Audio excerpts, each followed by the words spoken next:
اگلا سوال حضور مسٹر جناب ہرچند سنگھ دہریوال جی کا ہے، جو بیڈ فورڈ سے تشریف لائے ہیں. میں ان سے درخواست کروں گا تشریف لائیں.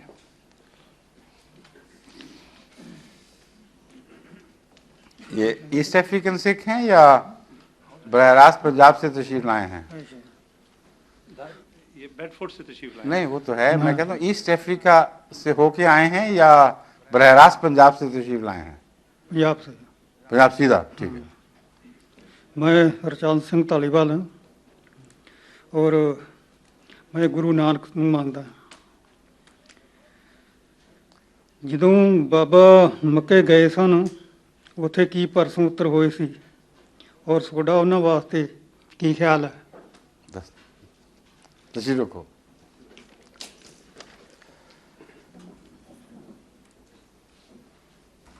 بابا صاحب کے متعلق دو گواہیاں ملتی ہیں. ایک یہ کہ وہ مکے گئے تھے، ایک یہ کہ وہ بنارس بھی گئے، اور دوسرے ہندوؤں کے جو بڑے بڑے مرکز تھے وہاں بھی گئے. ٹھیک ہے نا یہ بات؟ لیکن ایک فرق ہے، آپ کا کسی مندر میں جا کر ہندوؤں کی طرح عبادت کرنا ثابت نہیں ہے، بلکہ اگر کوئی کہے تو جھوٹا الزام ہے، کیونکہ آپ توحید کے قائل تھے.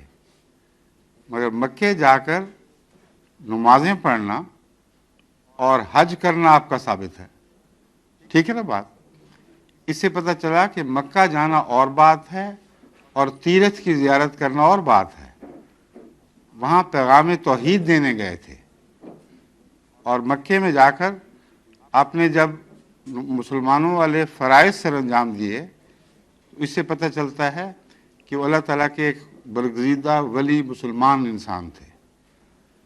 ایک بات آپ کی روایتوں میں ایسی داخل ہے جس کی وجہ سے وہ لوگ جو پسند نہیں کرتے کہ گرو بابا نانک کو ایک مسلمان ولی مانا جائے، وہ دلیل کے طور پر پیش کرتے ہیں کہ وہ ولی نہیں تھے بلکہ اپنا مذہب ایک نیا تھا اور مرتبہ تھا. وہ واقعہ یہ بیان کرتے ہیں کہ آپ خانہ کعبہ کی طرف ٹانگیں کر کے بیٹھے ہوئے تھے، اور کسی متولی نے آپ کو آ کے روکا اور کہا یہ مناسب نہیں ہے. تو انہوں نے جس طرف ٹانگیں کی، خانہ کعبہ اٹھ کے اس طرف چلا گیا. یہ روایت ہے جو آپ کے لٹریچر میں داخل ہے. اگر اس کو آپ سچا مانیں تو خانہ کعبہ تو خدا کی توحید کا نشان ہے. حضرت گرو بابا نانک کے اوپر بڑا حرف آئے گا پھر کہ اللہ تعالیٰ کی توحید آپ کے پاؤں کے نیچے ہے.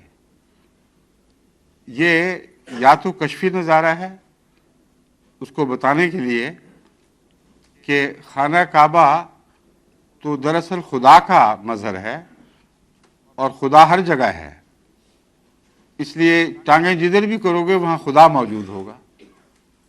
یہ وہ بات ہے جو قرآن کریم نے اسی طرح بیان فرمائی ہے.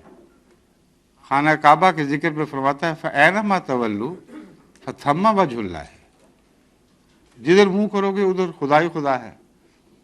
تو یہ چونکہ قرآنی مضمون کے مطابق ہے، اس لیے میں اس کی یہ تعبیر کرتا ہوں کہ اس شخص کو سمجھانے کے لیے کہ یہ ولی اللہ انسان ہے، تم اس کی حکمتیں نہیں سمجھتے، یہ نظارہ دکھا دیا گیا ہوگا. مگر خانہ کعبہ کی تعظیم ثابت ہے آپ سے. پھر کبھی ایک دفعہ بھی یہ واقعہ ثابت نہیں کہ آپ نے مثلا گیتا یا وید کو حمائل بنا کے اپنے اوپر گلے میں ڈالا ہو. مگر جس کو آپ پوتھی شریف کہتے ہیں وہ قرآن کریم ہے. وہ گردن میں حمائل رہتا تھا، جس کا مطلب ہے کہ آپ کلام الہی کی عزت کرتے تھے، اس کو سچا جانتے تھے. پھر آپ کا چولا ہے جو اس پر لا الہ الا اللہ محمد رسول اللہ، سورہ فاتحہ اور تمام قسم کی دعائیں اور قرآنی آیات لکھی ہوئی ہیں. ایک شخص جو کسی مذہب کا منکر ہو اور قول کا سچا ہو اور بہادر ہو، وہ کیا لوگوں کے سامنے جھوٹا دکھاوا کر سکتا ہے؟ مذہب کوئی اور ہو اور دکھائے کچھ اور. اس لیے حضرت گرو بابا نانک کی عزت کا تقاضا ہے کہ جو انہوں نے اپنے آپ کو دکھایا وہی ان کے دل کا حال جانے. بس ہم تو اس تاریخ سے حوالہ دیں گے جس کے ثبوت زندہ موجود ہیں. چولا بابا نانک آج تک ڈیرہ بابا نانک میں موجود ہے، اس کی زیارت بھی ہوتی ہے. یہاں اس کے جو متولی ہیں انہوں نے اس کی ویڈیو یہاں آ کے دکھائی بھی ہم سب کو. صاف اس میں لا الہ الا اللہ محمد رسول اللہ سورہ فاتحہ اور کلمات الہی دکھائی دیتے ہیں، بلکہ پڑھے جاتے ہیں.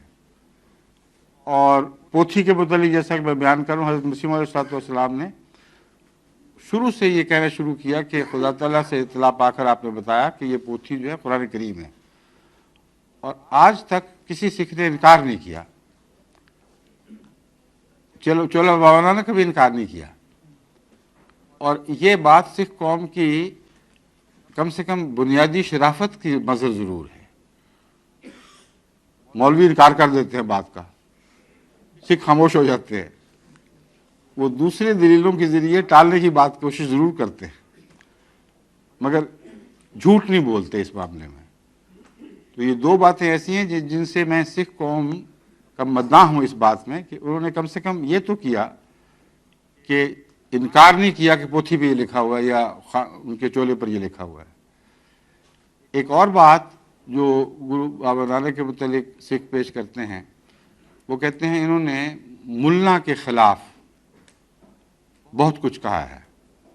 جس طرح پنڈت کے خلاف کہا اس طرح ملا کے خلاف بھی کہا. یہ درست ہے، لیکن میں ان سے پوچھتا ہوں کہ جس طرح ویدوں کے خلاف کہا، قرآن کے خلاف بھی کچھ کہا؟ کچھ نہیں کہا. تو یہ سیدھی سادی باتیں ہیں، دو ٹوک. اصل میں حضرت گرو بابا نانک کا مقام یا تو ولی اللہ کا ہے مسلمانوں کے نزدیک، یا ایک ایسے شخص کا ہے جس نے خدا پر جھوٹ بولا ہے. جماعت احمدیہ مجبور ہے آپ کو نیک سمجھتے ہوئے یہ معنی کرنے کے کہ آپ خدا کے ایک ولی اللہ تھے، صوفی تھے. ہندوؤں سے آپ نے بہت سے پھل پائے جن کو توحید کے حضور پیش کر دیا.